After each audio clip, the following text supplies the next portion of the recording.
ওয়েলটিতে আমরা জানি 3টা অপশন আছে, একটা হলো মনিটর, একটা কনফিগার, একটা মেইনটেইন।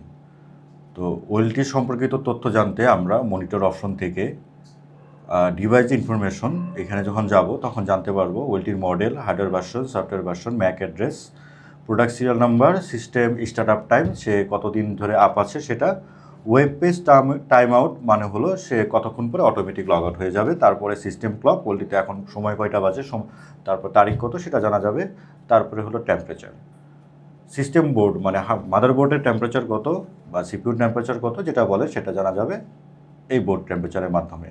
তারপরে সিপিইউ অকুপেন্সি, সিপিইউ কতটুকু ইউজ হচ্ছে সেটা জানা যাচ্ছে। তারপরে মেমোরি অকুপেন্সি, মেমোরি কতটুকু ইউজ হয়েছে, কতটুকু ফ্রি আছে সেটা এখানে জানা যাচ্ছে। রিফ্রেশ দিলে তথ্যগুলো আবার পুনরায় আসবে, সঠিক তথ্যটা আসবে। তারপরে আমাদের যে জানার যে বিষয়টা থাকে সেটা হলো যে একটা ওয়েলটি কেনার পরে আমরা যে জিনিসটা সবাই জানতে চাই, সবার আগ্রহ, সেটা হলো আমি অনু কীভাবে দেখব। হ্যাঁ, তো এখানে আমি অনু দেখতে ওয়েন্টি ইনফরমেশন যে মেনুটা আছে সেখানে যাব, যাওয়ার পরে অনু স্ট্যাটাসে যাব।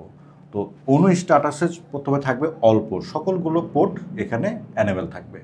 অ্যানেবেল থাকার পরে আমি এখানে জানতে পারবো আমার টোটাল কতগুলো অনু অনলাইন আছে। তো এই ওয়েলটিতে 106টা অনু অনলাইন আছে। তারপর এখন তো আমি অনলাইন জানলাম, তারপর আর একটা প্রশ্ন কি আসে, অফলাইনগুলো আমার জানা দরকার। তো অফলাইনগুলো জানতে এটা নিচে যেতে হবে। যখন নিচে আপনি যাবেন তখন আপনি দেখতে পারবেন অফলাইন ওয়েন্টি স্ট্যাটাস, এখানে 17টা অনু অফলাইনে আছে।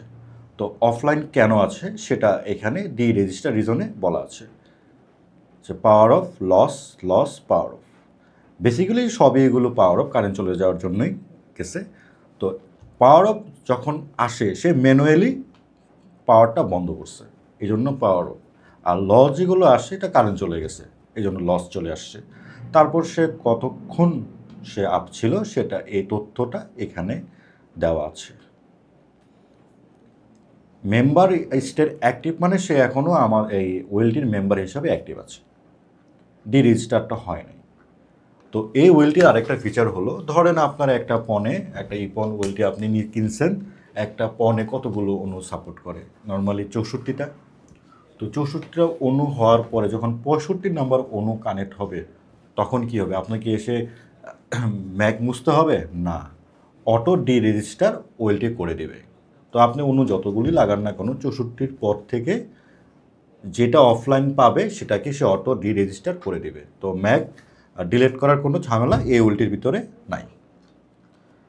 তারপরে ওয়েন্টি অনেকে ইন্ডিভিজুয়াল ডিবি দেখতে চায়, যে ইন্ডিভিজুয়াল আমি ডিবি দেখব, সবগুলো একসাথে দেখব।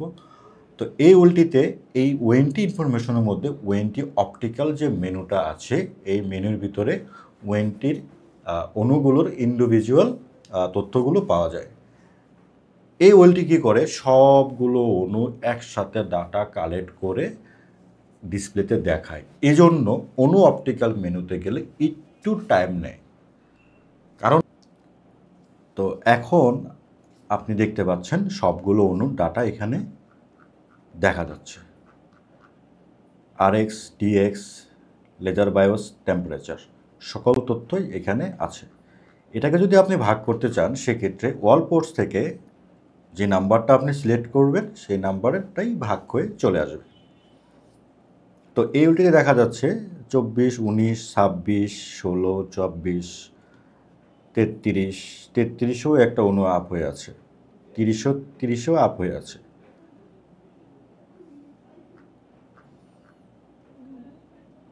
ডিপেন্ড, হয়তো এই ইউজার, এটাও হতে পারে এই ইউজার কোনো কমপ্লেন দিচ্ছে না এই জন্য লেজারটা এখন এখানে হাই, 33ও লাইন চলতেছে, হাই হতে পারে। আপ যে হয় এটা কিন্তু আপনারা দেখতে পাচ্ছেন যে না 33ও কিন্তু আপ হচ্ছে। এখানে ওয়েলটির কোনো মেকানিজম ওইভাবে থাকে না, আপনার অনুরও একটা সেন্সিটিভিটি থাকে, অনু প্লাস ওয়েলটি কম্বিনেশন যখন হয় তখন গিয়ে এগুলো আপ হয়। এখন সার্ভিস কতটুকু ভালো সেটা স্ট্যান্ডার্ড যে মেনটেন যেহেতু নাই এখানে, তো সার্ভিস কতটুকু ভালো যাচ্ছে কি যাচ্ছে না এটা অ্যাজ এ কাস্টমার যিনি আছেন তিনি বলতে পারবেন সে আসলে সে সার্ভিস পাচ্ছে কিনা। আমার মনে হয় হয়তো তিনি পাচ্ছেন, যেহেতু এখনও সেটা 33 হয়ে আছে। তো আইএসপি ভালো জানে সে উনি কমপ্লেন পাচ্ছেন কিনা। তো অফ দ্য টপিক, যাই হোক, আর যেটা হলো এইখানে অনেকে আবার জানতে চায় যে আমি মডিউলগুলো কত লেজার আছে, পাওয়ার আছে আমি জানবো। সেটা জানার জন্য এই ওয়েলটিতে পোর্ট ইনফরমেশন থেকে অপটিক্যাল মডিউলও যখন আপনি যাবেন, তখন আপনার ওয়েলটিতে কি কি এসএপি লাগানো আছে তার লেজার তা আপনি জানতে পারবেন। এই যে অপটিক্যাল মডিউল ইনফরমেশনে আপনি জানতে পারতেছেন যে এটাতে 9.83 ডিবি পাওয়ার বেরোচ্ছে, আর একটাতে 9.51 পাওয়ার বেরোচ্ছে, আর একটা যে -2.51, এটা একটা শর্ট রেঞ্জের 10G এসআর, তো এই জন্য সে -2.51 হয়ে আছে।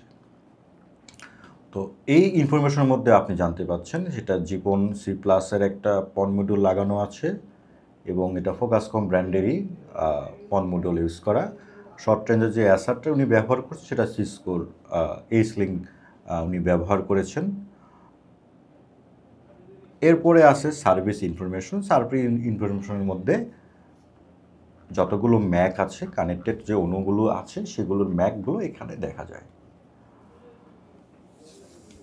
তো ওভারঅল এই হলো অণু কিভাবে দেখব, তারপরে আমরা কিভাবে মডিউলের পাওয়ার দেখব, তারপরে ওয়েন্টির পাওয়ারগুলো দেখব, সেটা এই ভিডিওর মাধ্যমে আপনাদেরকে আমি জানানোর ট্রাই করেছি। সবাই ভালো থাকবেন। আসসালামু আলাইকুম।